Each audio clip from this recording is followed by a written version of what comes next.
예, 오늘은 우리 니콜라스 월터스토프의 정의와 평화가 입맞출 때까지라는 책으로 함께 이야기를 나누어 보려고 합니다. 앞으로 몇 번에 걸쳐서 좀 나누어서 이 책에 대해서 조금 자세하게 살펴보려고 합니다. 니콜라스 월터스토프는 현대 개혁주의 학자 중에서는 최고의 지성인으로 손꼽힐 만한 철학자이고 신학자입니다. 하버드 대학교에서 박사 학위를 받았고요. 칼빈 칼리지와 예일 대학교에서 철학을 가르치셨죠. 철학자로서도 굉장한 업적을 좀 남기셨고요. 미국 철학회의 회장을 역임할 정도로 실력을 검증받았고, 또 기독교 철학이라는 것이 가능하다라는 것을 우리 시대에 보여준 위대한 기독교 철학자 중에 한 분입니다. 엘빈 플랜팅가와 더불어서 현대 사상가 중에서 특별히 이제 개혁주의 신앙을 가진 현대 사상가 중에 최고의 지성이라고 불릴 만한 분이라고 저는 생각을 합니다. 그런데 이제 그분이 남아프리카 공화국에 방문했을 때 아파르트헤이트 정책의 비극을 좀 목도하게 되어 백인들하고 흑인들하고의 그 차별, 사회적인 차별, 경제적인 차별 이런 문제들을 목도하게 되고요. 또 팔레스타인 난민들의 문제를 목도한 다음에 그리스도인으로서 우리가 이 사회 속에서 어떻게 살아야 할지에 대해서 고민하면서 쓴 책이 바로 이 정의와 평화가 입맞출 때까지라는 책입니다. 이 책은 1981년에 쓰여진 책이에요. 1981년이라고 하면 미국하고 소련이 아직 냉전 상태에 있었던 때잖아요. 그러니까 소련을 비롯한 공산주의권이 아직 무너지지 않은 그런 시대적인 상황에서 쓰여진 책이죠. 그래서 그런 시대적인 상황을 염두에 두고 이 책을 읽어야 해요.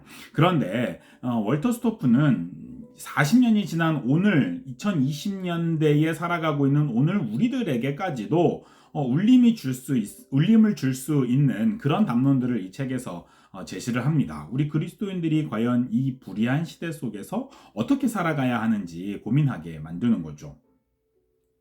이 책에서 월터 스토프가 던지는 질문은 이거예요. 그리스도인이 오늘 우리가 살아가는 이 사회 질서 속에 어떻게 우리 자신을 끼워 넣어야 하는가라는 질문입니다. 분명히 우리가 이 땅을 살아가야 하잖아요. 우리는 하나님 나라를 꿈꾸면서 예수님 다시 오심을 바라보며 새하늘과 새 땅을 바라보며 살아가고 있지만 그것이 우리의 전부가 아니라 오늘 이 땅 가운데 그 하나님 나라가 임해 있음을 우리가 믿으면서 우리는 분명히 이 땅 안에서 살아가야 하죠. 예수님도 우리들을 이 땅으로 보내셨죠. 그렇다면 우리가 그리스도인으로서 어떻게 이 세상 가운데서 살아가야 하는가라는 질문이에요. 특별히 이제 월터 스토프는 세상이 이렇게 불의하고 세상에 이렇게 고통으로 가득 차 있는 것을 바라보면서 그리스도인은 어떻게 살아가야 하는가라고 질문하고 있는 거죠. 우리가 이 세상을 바라보며 분명히 이 세상 가운데 억눌린 자들, 고통당하는 자들, 불행한 자들이 있잖아요. 그런데 그런 자들을 바라보면서 우리는 어떻게 살아가야 하는가라는 거예요. 그저 기도만 하는 것으로는 충분치 않다라는 것이 월터 스토프의 질문입니다. 왜냐하면 우리가 기도를 한다라는 건 굉장히 중요하죠. 기도에 굉장히 우리는 중요한 의미를 가지고 있고 하나님께서도 기도를 요구하시죠. 그런데 때로는 그 기도가 오늘 우리 눈앞에 있는 문제에 대해서 책임 회피하는 그런 태도가 될 수도 있다라는 거예요. 나는 이 문제에 대해서 개입하지 않고 나는 이 문제에 대해서 아무런 상관하지 않겠으니 그냥 하나님이 알아서 해주십시오 라는 식의 책임 회피형의 기도가 되어서는 안 된다라는 거죠. 그것이 월터 스토프가 이 책에서 제시하는 거예요. 문제 제기를 하는 거죠. 그렇다고 월터 스토프가 이 책에서 당장 어떤 행동을 합시다라고 제안하지는 않아요. 그런데 이 문제, 우리 그리스도인들이 이 불의한 시대 가운데 어떻게 살아야 하는가라는 이 문제에 대해서 우리 같이 고민하고 우리 한번 새로운 의식을 좀 가져보자라는 것이 이 책의 목표입니다. 월터 스토프는 가장 먼저 세계 형성적 종교로서의 기독교를 밝히고 있어요. 그는 이 세상의 종교는 두 종류의 종교가 있다라고 말을 합니다. 회피적 종교가 있고 형성적 종교가 있다라고 보는 거죠. 회피적 종교라는 것은 뭐냐면 우리 일상에 있는 이런 문제들, 이 불의들, 이런 고통들에 대해서 우리 그냥 이 세상 너머의 더 초월적인 무엇인가를 바라보면서 이 세상에 있는 이 고통들, 이 문제들에 대해서는 회피하자라는 식의 종교라는 거죠. 그러니까 이런 고통에서 인간들을 건지는 것은 당장 이 현실에 우리가 개입하는 것이 아니라 이거보다 훨씬 더 고상한 어떤 것, 초월적인 어떤 것을 바라보는 것이 이 고통에서 인간을 건지는 길이다라고 생각하는 것이 회피적 종교라는 거예요. 예를 들어보자면 불교 같은 경우에 그렇잖아요. 인간이 고통을 당하고 있는데 이런 인간의 고통에서 인간을 구원하기 위해서 불교가 추구하는 바는 인간이 가진 욕망들을 버리고 무언가 더 고상하고 더 나은 해탈을 향하여서 수련을 해라. 이것이 지금 불교가 이야기하는 거죠. 바로 이런 모습이 회피적인 종교의 모습이다라는 거예요. 그런데 형성적인 종교는 조금 다르다라는 거예요. 오늘 우리가 살아가는 이 세상의 불의와 고통에 대해서 그것을 회피하는 것이 아니라 그 문제를 이 땅에서부터 해결하기 위해서 노력하는 것이 형성적인 종교다라고 말을 하죠. 이게 월터스토프가 이제 회피적인 종교, 형성적 종교를 구분하는 이 구분의 기준입니다. 그런데 월터스토프는 기독교는 회피적인 종교가 아니라 형성적인 종교라는 거예요. 역사 속에 예수님께서 오셔서 그리스도의 복음이 이제 전파되기 시작한 1세기 이후에 이 복음은 로마 제국, 이 사회, 오늘 현실, 이 로마 제국 전역의 사회에 근본적인 변화를 가져왔거든요. 문제에 대해서 그저 눈 감고 있진 않았어요. 새로운 변화, 새로운 대안을 제시했죠. 예를 들어서 노예와 주인이 함께 같은 상에 앉아서 서로를 형제라고 부르면서 공동체를 이루었어요. 이것이 초대교회가 보여준 모습이거든요. 이것은 굉장히 급진적인 일이고요. 당시에 사회가 가지고 있었던 가장 중요한 문제 중에 하나인 이 노예 제 문제에 대해서 새로운 대안을 제시하는 거예요. 거기에서 맞서 싸우고 뭐 투쟁하고 이러진 않았지만 무언가 새로운 대안을 제시하면서 오늘의 현실에 대해서 변화를 추구했던 거죠. 그런 모습들이 바로 형성적인 종교의 모습이었다라는 거예요. 그런데 그런 기독교가 초대교회는 분명히 사회를 변혁시키고 사회에 새로운 대안을 제시하는 종교였던 이 기독교가 중세를 거치면서 회피적인 종교로 변질되었다라는 거예요. 그것이 월터스토프의 생각입니다. 중세 이후에 교회가 사회를 지배하기 시작하면서 그 사회 제도에 대해서 감히 변화를 추구할 수 없고 생각할 수 없었던 거죠. 분명히 그 사회 속에서 고통받는 사람들이 있었음에도 불구하고 사회에 함부로 변화를 추구하거나 대안을 제시할 수 없었던 거예요. 왜냐하면 그랬다가는 큰일 나니까요.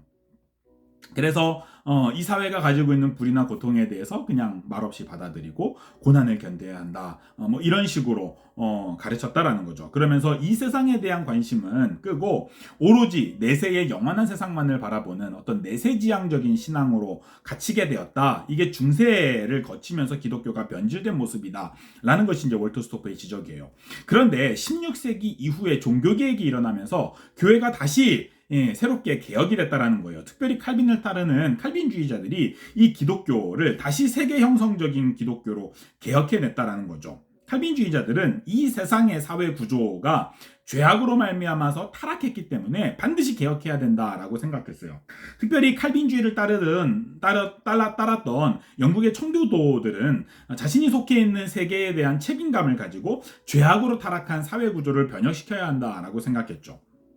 영국의 청교도 목사였던 토마스 케이스는 이렇게 말해요. 종교개혁은 모든 장소, 모든 사람, 모든 직업을 개혁하는 보편적인 것이어야 한다라고 외쳤죠. 그러니까 종교개혁이라고 하는 것이 단순히 교회 안에 갖춰진 어떤 종교적인 영역에만 갖춰진 개혁이 아니라 사회 전 영역에 걸쳐서 모든 장소, 모든 사람, 모든 직업에 걸쳐서 우리 가운데 있는 이 죄로 말미암아 타락한 사회 구조들을 개혁하는 보편적인 것이 되어야 한다라고 외쳤던 거죠. 사실 중세까지는 사람들이 사회 구조를 신성한 것으로 여겨서 감히 변화를 꿈꾸지 못했잖아요. 그런데 종교개혁 이후에 사람들은 사회 구조도 타락하고 부패한 인간들이 만들어낸 것이기 때문에 하나님의 뜻에 어긋난다면 반드시 고쳐야 된다라고 생각했던 거죠. 이래서 월터스토프가 바라볼 때는 칼빈주의가 바로 회피적인 종교로 변질되었던 중세의 기독교를 다시 형성적 종교, 세계 형성적 종교로 개혁해낸 종교개혁이었다라고 주장하는 거예요. 특별히 이제 칼빈주의자들은 총체주의를 주장하죠. 우리의 경험 세계 가운데 하나님의 뜻에 종속되지 않는 것은 하나도 없어야 한다. 그러니까 세상에 있는 모든 영역에서 그리스도께서 주인이 되셔야 한다라고 주장을 하잖아요. 이게 카이퍼가 말하는 영역 주권이죠. 바로 이런 모습이 세계 형성적인 종교의 모습이다라는 거예요. 이게 칼빈주의가 주장하는 모습이고, 사실은 칼빈주의가 주장한 것이지만 그것은 바로 원래 교회가, 원래 기독교가, 원래 초대교회가 보여주었던 세계 형성적인 종교의 모습이었다라는 거죠. 이게 이제 월터 스토프의 지적이에요. 사실 사람들이 사회를 바라보면서 자신이 아무것도 할 수 없다, 자신은 아무것도 할 수 없는 무기력한 존재다, 우리 개인은 아무것도 할 수 없어 라고 느낄 때는 사람들은 그런 회피적인 종교로 갈 수밖에 없어요. 그런데 우리 개인들이 사회를 움직일 수 있는 힘이 있다라고 느끼게 되면 형성적인 종교가 힘을 얻게 되죠. 칼빈주의가 일어났던, 종교개혁에 일어났던 그 16세기 이후에 사실 유럽에서는 그러한 변화가 있었거든요. 봉건제도가 붕괴되고 도시화가 이루어지고 시장경제가 성장하면서 사람들 가운데 사회에 대한 변혁의 움직임이 꿈틀대고 있었습니다. 거기에 대해서 일련의 사람들은 인간의 이성을 가지고 사회를 개혁해야 된다라고 생각하는 인문주의자들이 있었고요. 그 반대편에는 하나님의 말씀으로 사회를 개혁해야 된다라고 주장했던 칼빈주의자들이 있었던 거죠. 칼빈주의자들은 하나님의 말씀인 성경을 통해서 사회 질서의 타락상을 바라보고 하나님의 말씀에 따르는 사회로 개혁해내야 된다라고 바라봤어요. 칼빈주의자들은 우리가 그리스도인으로서 해야 될 일이 가장 먼저 하나님을 아는 것이다 라고 말을 해요. 하나님을 제대로 알아야 된다. 하나님을 아는 것은 단순히 지식으로 하나님을 아는 것이 아니라 하나님께서 우리에게 주신 계시, 하나님의 말씀과 또 창조 세계를 바라보면서 거기에 대해서 올바른 반응을 보이는 것이 하나님을 바로 아는 것이다 라고 말했죠. 그래서 우리가 하나님에 대해서 찬양하고 하나님의 영광을 높이는 것이 우리가 해야 될 가장 우선적인 일이에요. 그게 하나님을 아는 거예요. 하나님을 안다면 하나님을 찬양하고 하나님께 영광을 돌리겠죠. 또 하나 우리가 하나님을 아는 자들이 마땅히 보여야 될 반응이 무엇이냐면 우리 자신의 삶을 다시 한번 돌아보면서 성찰하는 거예요. 우리가 하나님을 안다면 우리 자신의 삶을 돌아보는 거죠. 우리 자신의 삶이 하나님의 뜻에 맞는지, 하나님의 말씀에 맞게 살아가고 있는지, 우리가 혹시 하나님을 사랑하고 또 다른 사람들을 사랑하며 이웃에게 폐를 끼치지 않으면서 살아가고 있는지를 스스로 성찰하는 것이 그리스도인으로서 해야 될 가장 중요한 소명이다 라고 생각했던 것이 칼빈주의자들이에요. 근데 바로 그 마음으로, 바로 그 태도로 사회를 바라보는 거죠. 우리 사회가 하나님의 뜻에 합당한지에 대해서 성찰하고 변화되어야 될 것이 있다면 하나님의 말씀에 합당하게 변화시켜 나가야 된다라고 생각했던 거죠. 그것이 바로 칼빈주의자들이 주장했던 종교개혁의 모습이에요. 그러니까 종교개혁은 온 사회 전체를 하나님의 말씀에 맞게 개혁해야겠다라는 그런 움직임이었던 거죠. 그러니까 이게 바로 세계 형성적인 종교의 모습이었던 거예요. 그런데 칼빈주의자들의 문제가 하나가 있었어요. 그게 무엇이냐면 콘스탄티누스주의에서 벗어나지 못했던 거죠. 그러니까 크리스텐덤에서 벗어나지 못했던 거예요. 그러니까 하나님의 말씀으로 사회를 개혁하기 위해서 그들이 추구했던 것은 무엇이냐면 사회의 권력을 잡고 사회의 제도를 바꾸고 법을 바꿔서 강제로 하나님의 말씀에 맞지 않는 것들을 다 개혁해내겠다라고 추구했던 거죠. 그런데 그것이 제대로 작동하지 않는 거예요. 왜냐하면 세상 사람들은 칼빈주의자들이 그렇게 하나님의 말씀으로 사회를 개혁하는 것에 대해서 저항하기 때문에 그렇죠. 그러면 그 저항을 억누르기 위해서 또 다른 폭력을 사용하냐? 그것도 하나님의 말씀에, 하나님의 뜻에 맞지 않잖아요. 그러니까 이런 문제들이 발생했던 거예요. 또 불신자들뿐만 아니라 기독교 내부에서도 뭐 제세례파라든지 이제 다른 생각을 가진 사람들은 칼빈주의자들이 추구하는 그런 사회 개혁에 대해서 동의하지 않았거든요. 그러니까 그런 부분에서 강력한 저항이 있었던 거예요. 그러다 보니까 칼빈주의자들이 꿈꿨던 그런 사회 개혁들은 곳곳에서 실패하게 되었죠.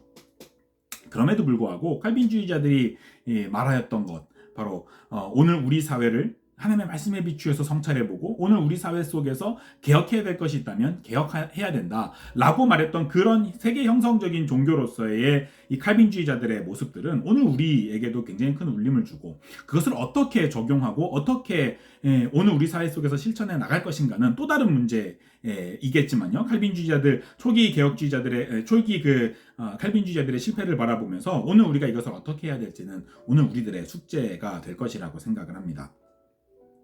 그러면서 이제 월터 스토프는 오늘 우리 사회, 이 세계를 한번 성찰해 봤던 거예요. 그러니까 칼빈주의자들은 자기 자신을 성찰해보고 자기 자신의 모습이 하나님의 말씀에 합당한지를 살펴보고 거기에 대해서 어긋난 것이 있으면 개혁을 주고 하잖아요. 그러니까 그러기 위해서 월터 스토프도 그 당시에 1981년 그 당시에 그 사회를 한번 성찰해 봤던 거예요. 근데 이것이 오늘 우리에게도 굉장히 큰 울림을 주고 적용이 되는 부분들이 좀 있어요. 그래서 한번 좀 이 월터 스토프의 진단을 들어볼 필요가 있습니다. 일단은요, 월터스토프는 오늘 우리 세계의 이 사회 구조는 타락했다, 이미 타락했다라고 단언을 해요. 그러니까 반드시 개혁해내야 된다라고 바라보는 거죠. 그러니까 우리 사회를 성찰하고 새로운 사회 구조, 하나님의 말씀에 맞게 새로운 사회 구조를 한번 생각해 보기 위해서는 가장 먼저 해야 될 건 뭐냐면 오늘 우리 지금 현재의 이 체제에 대해서 분석하고 여기에서 문제가 무엇인지를 살펴보는 것이 반드시 필요한 거죠. 어떤 집단이든 복합적이고 연속적인 일들이 계속 반복적으로 일어나면 그것이 관행이 되고 그것이 세계 질서가 되고 사회 구조가 되거든요. 그러니까 그런 사회 구조에 대해서 오늘 우리가 가지고 있는 사회 구조에 대해서 조금 면밀하게 살펴볼 필요가 있다라는 거예요. 사실 우리가 이제 냉전 시대에는 정답과 오답 이런 싸움을 했잖아요. 그러니까 미국을 중심으로 한 이 서구 세계, 서구 중심의 세계에서는 이것이 정답이라고 생각하고 이제 소련을 중심으로 한 이 동구권에서는 또 그것이 정답이라고 생각했죠. 그러다 보니까 우리는 A 아니면 B라는 어떤 이분법적 사고에 되게 갇혀 있는 경우가 되게 많아요. 그러다 보니 교회마저도 이 사회 구조에 대해서 우리가 처해 있는 사회 구조는 정답이고 저쪽이 가지고 있는 사회 구조는 오답이기 때문에 틀렸기 때문에 이것을 옹호해야 된다라는 식으로 이분법적으로 접근하는 것이 쉽죠. 그러나 월터스토프가 지적하는 건 그것이 아니에요. 스토프가 지적했던 것은 이쪽이나 저쪽이나 둘 다 하나님의 뜻에 어긋나다라는 거예요. 다 타락한 인간들이 만들어 놓은 사회 구조이기 때문에 여기에는 반드시 개혁이 필요하다라고 본 거죠. 그러면서 우리 자신이 가지고 있는 문제에 대해서 조금 한번 깊이 들여다보기를 원했던 거예요. 근데 우리 이 사회, 이 서구 사회, 특별히 이제 16세기 이후의 서구 사회에 대해서 설명하는 이론이 그게 두 가지가 있거든요. 하나는 이제 근대화 이론이라는 것이고요. 또 하나는 세계체제론이라는 이론이 있습니다. 그런데 이제 근대화 이론은 무엇이냐면요. 오늘 우리가 살아가는 이 전 세계는요, 서로 구별되는 수많은 사회들이 있다라는 거예요. 그리고 그 수많은 사회들이 그냥 각자 알아서 발전한다라는 거죠. 그러니까 미국 사회가 있고, 일본 사회가 있고, 한국 사회가 있잖아요. 이것들이 그냥 각자 발전하는 거예요. 물론 이 사회들이 서로 이렇게 영향을 주고 받기는 해요. 그러나 이 발전에 있어서는 각자의 역량이 일하는 거예요. 그러니까 근대화를 이룬 국가들은 근대화를 이룰 만한 능력과 어떤 노력을 했기 때문에 근대화를 이룬 것이고 근대화를 이루지 못했던 국가들은 그럴 만한 능력이 없었기 때문에 그러니까 너희들이 못났기 때문에 근대화를 이루지 못했던 거야 라고 생각을 하는 거죠. 여기에 대해서 월터스토프는 두 가지의 문제를 지적해요. 하나는 사회 발전의 어떤 기준을 근대화 또는 개발이라는 것으로 이렇게 두고 그것이 절대선인 것 마냥 이렇게 접근하는 것은 바람직하지 않다라는 거예요. 그러니까 근대화되지 못한 사회는 미개발된 사회냐, 근대화된 사회는 개발된 사회냐라는 이런 구조 자체가 좀 잘못됐다라는 거죠. 그것이 과연 하나님의 말씀에 합당한가라는 부분을 한번 지적해 보는 거예요. 또 하나는 오늘날 이 사회 구조 속에서 바라보면 과연 각자 사회가 알아서 발전할 수 있는 사회냐라는 거예요. 그러니까 고도로 근대화된 선진 국가가 있고요. 미개발과 저개발되어 있는 어떤 국가들이 있잖아요. 이 사이의 구조적인 문제에 대해서 이 근대화 이론은 제대로 바라보지 못한다라는 거죠. 그러니까 이미 선진 국가들은 굉장히 발전된 자신들의 그런 역량을 가지고 자본 집약적인 산업들, 그러니까 어떤 고소득의 산업들을 이렇게 독차지하고 있고요. 값싼 노동이 필요한 그리고 저소득의 그런 산업들은 미개발 국가들만이 할 수 있게 이렇게 구조적으로 재편을 해놨거든요. 그러니까 미개발 국가들, 저개발 국가들이 자본 집약적인 산업들, 어떤 고도로 기술 집약적인 그런 산업을 갖기 위해서 노력을 하더라도 아무리 노력해도 얻을 수 없는 어떤 구조적인 벽이 있다라는 거예요. 이건 분명한 사실이거든요. 그리고 선진 국가들은 또 정치적으로 그런 미개발 국가들의 어떤 정치적인 불안을 조장하고요. 또는 독재를 조장을 해서 그런 독재자들 아니면 그런 정치적인 불안을 통해서 선진 국가들의 어떤 부를 계속해서 유지하려고 하죠. 또한 미개발 국가들의 독재자들 같은 경우에는 또 선진 국가들의 그런 이익에 기생하면서 사회 구조를 굉장히 불합리하게 만들어 놓고 그 속에서 고통당하는 사람들, 수많은 사람들이 존재하죠. 그것이 바로 오늘 우리 세계에 분명히 존재하고 있는 현실이거든요. 사실 대한민국 굉장히 특이한 나라고요. 대한민국은 사실은 이런 냉전 체제 속에서 북한과의 대치 상황 속에서 미국이 굉장히 많은 것을 허용해줬기 때문에 우리가 이렇게 손쉽게 굉장히 빠른 시일 내에 근대화를 이루었지만 사실 세상의 수많은 나라들은 그렇게 하지 못했거든요. 그러니까 이것은 미국이 사실 우리에게 그런 것을 허용해줬기 때문에 가능했던 일이다라고 보는 측면도 있거든요. 그러니까 이런 부분들을 바로 월터 스토프가 지적하는 거예요. 근대화 이론은 그 자체로 지금 전 세계가 가지고 있는 이미 개발된 선진국가와 미개발 국가 사이의 구조적인 이런 문제에 대해서 눈 감고 있다라는 거죠. 그래서 이 근대화 이론은 폐기되어야 된다라는 것이 월터 스토프의 견해예요. 그러니까 이 근대화 이론으로는 오늘 우리 현실의 세계를 제대로 바라보지 못한다라는 거죠. 대신에 월터 스토프는 미국의 학자였던 이메뉴얼 월러스턴이 주장했던 세계체제 이론을 선호합니다. 그러니까 세계체제 이론이라고 하는 건 뭐냐면요. 세계가 하나의 체제를 이루고 있다라는 주장이죠. 그러니까 전 세계가 각자 다른 정치적인 체제는 가지고 있지만 사실은 하나라는 거예요. 그러니까 자급자족하는 하나의 전 세계가 있다라는 거죠. 다시 말해서 다른 국가와 교류하지 않고는 어떤 사회도 스스로 자급자족할 수는 없다라는 거예요. 그러니까 서로 엄청난 영향을 주고받고 있다라는 거죠. 그런데 이런 세계 이런 체제들을 잘 이렇게 살펴보면 오늘 우리 이 전 세계는 세계 경제는 이 자본주의라고 하는 하나의 체제의 지배를 받고 있다라고 보았어요. 사실 이 월터 스토프가 이 책을 1981년에 지었거든요. 1981년은 아직 소련이 무너지지 않았던 때죠. 공산주의를 중심으로 한 경제 체제가 있었던 때임에도 불구하고 월터 스토프는 공산주의 체제에 대해서 물 옹호하지도 않을 뿐만 아니라 공산주의 체제 자체도 사실은 이 세계 체제 안에 들어와 있다라고 보는 거예요. 그러니까 자본주의 체제 안에 들어와 있다라고 보는 거죠. 사실 이거는 오늘날에도 마찬가지거든요. 오늘날에도 전 세계는 사실상 자본주의 체제라는 하나의 체제 안에 다 들어와 있어요. 정치적으로는 미국이나 어떤 유럽을 중심으로 한 자유민주주의, 자유시장 경제를 추구하는 어떤 자유민주주의의 정치 체제를 가지고 있는 국가들이 있고 또 뭐 러시아라든지 중국이라든지 이런 어떤 권위주의적인 동체적 정치 체제를 가지고 있는 국가들이 있죠. 그럼에도 불구하고 경제적으로는 하나로 뭉쳐 있거든요. 그러니까 경제적으로는 사실은 미국도 중국 없이 살 수 없고 중국도 미국 없이 살 수 없는 서로를 떼어낼 수 없는 그런 완전히 하나로 아주 긴밀하게 연결되어 있는 하나의 경제 체제를 이루고 있는 것이 지금 오늘의 현실이라는 거죠. 이것이 바로 오늘 우리가 지금 경험하고 있는 이 자본주의라고 하는 경제 체제예요. 근데 이 자본주의라고 하는 경제 체제 이 자체에 대해서 한번 우리가 성경적으로 성찰해 봐야 된다라는 거예요.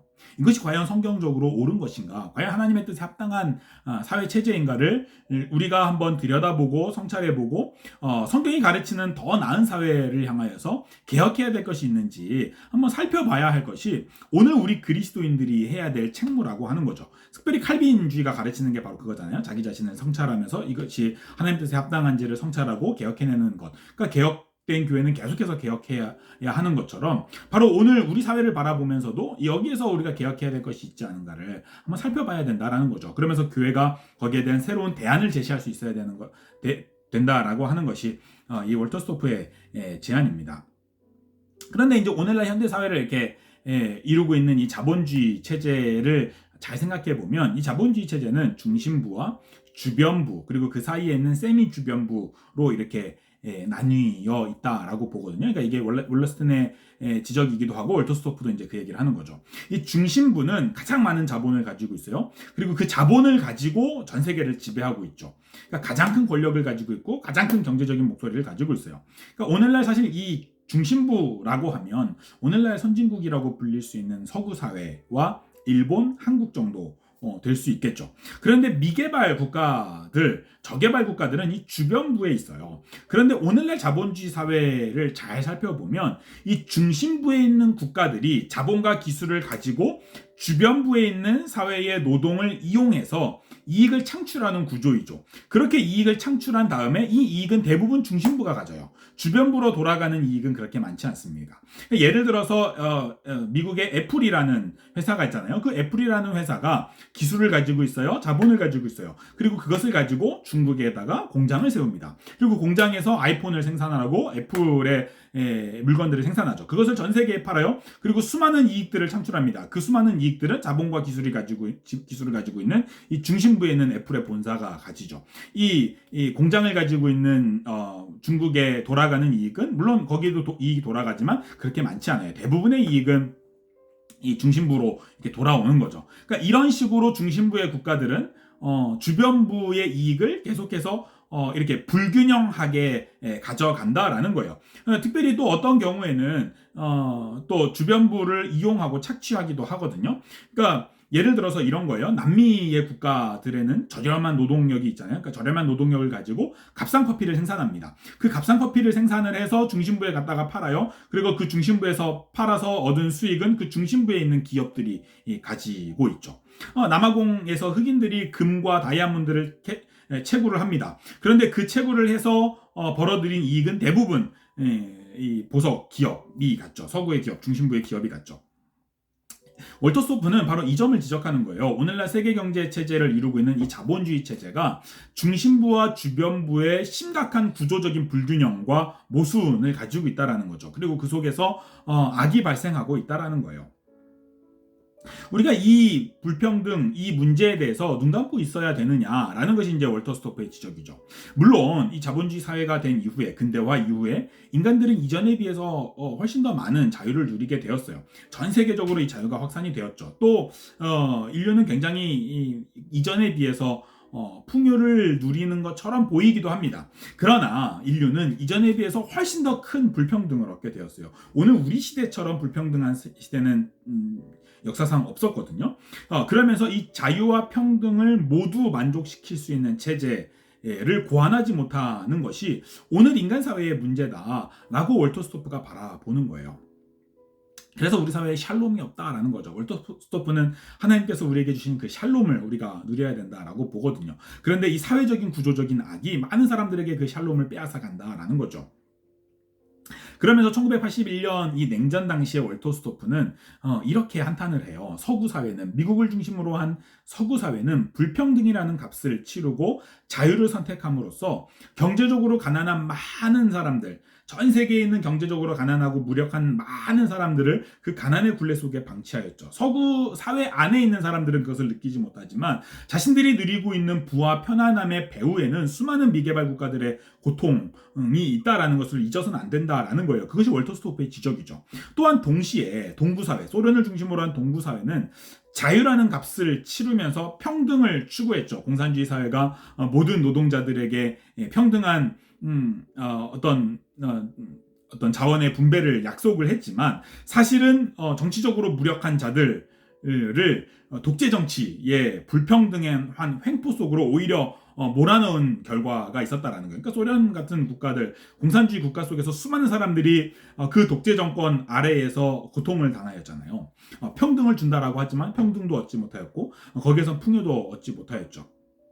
그러니까 그 당시에 미국을 중심으로 한 서구 사회나 소련을 중심으로 한 동구 사회 모두가 사실은 성경이 가르치는 이 샬롬의 사회에 비추어 보면 개혁할 것이 너무나 많은 사회였다라는 거죠. 그리고 특별히 이제 월터 스토프는 서구 사회에 속하였기 때문에 이 서구 사회의 문제에 대해서 지적하는 거예요. 그리고 월터 스토프가 바라볼 때는 동구 사회라 할지라도 모두가 다 세계 체제는 다 자본주의 체제 안에 들어와 있다라고 본 거죠. 그러면서 그 자본주의 체제의 문제를 한번 성경적으로 성찰해보고 거기에 대해서 우리가 새로운 대안을 제시해야 되는 것이 아닌가라는 것이 이제 이 월터 스토프의 지적입니다.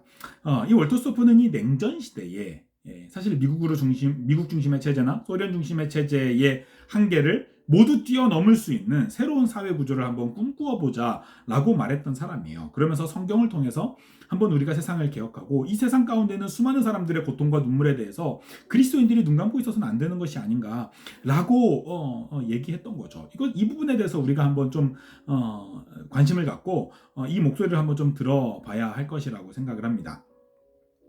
그 다음에 이제 월터 스토프는 거기에 대해서 교회는 어떠한 대응을 했는가, 어떠한 답을 제시하려고 노력했는가라는 부분들을 말하거든요. 그 부분은 다음 시간에 또 다시 한번 조금 설명해 드릴 수 있도록 하겠습니다.